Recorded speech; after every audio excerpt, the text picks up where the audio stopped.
आज यो घार भिटाउने तयारी गरिरहेका छौँ।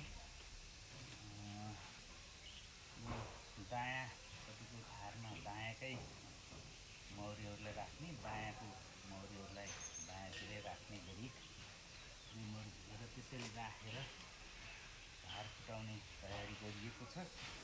घार फुटाउने अगाडि हामी यसरी धुवा लगाउँछौँ।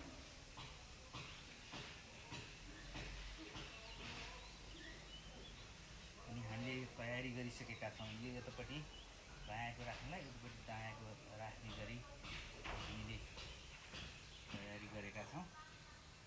र यसमा मौरी प्रशस्ति छ, तर म बनाएन यो गएको फागुनमा।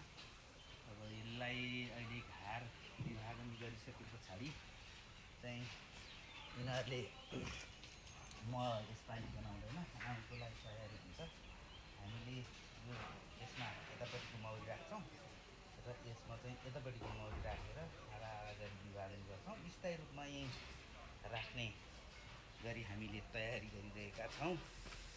अब यो मौरीले राम्रोसँग रानो देखेको छैन, रानो पनि हेर्नुपर्ने छ, त्यो खालको अवस्था छ।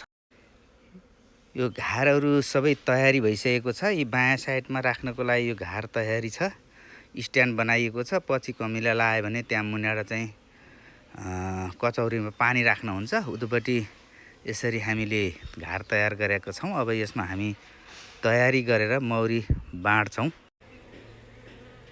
यसमा चाहिँ मौरी टन्नै छ। अहिले धुवा लगा भएर भित्र गएको छ।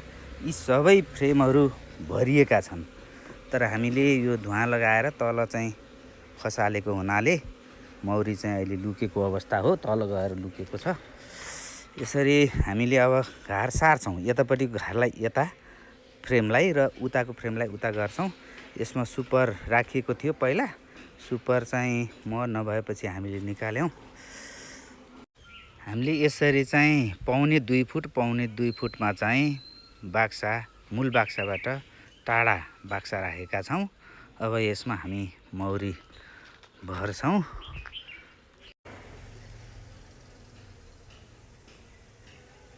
यो चाहिँ रानुकोष बनाउन थालेको छ।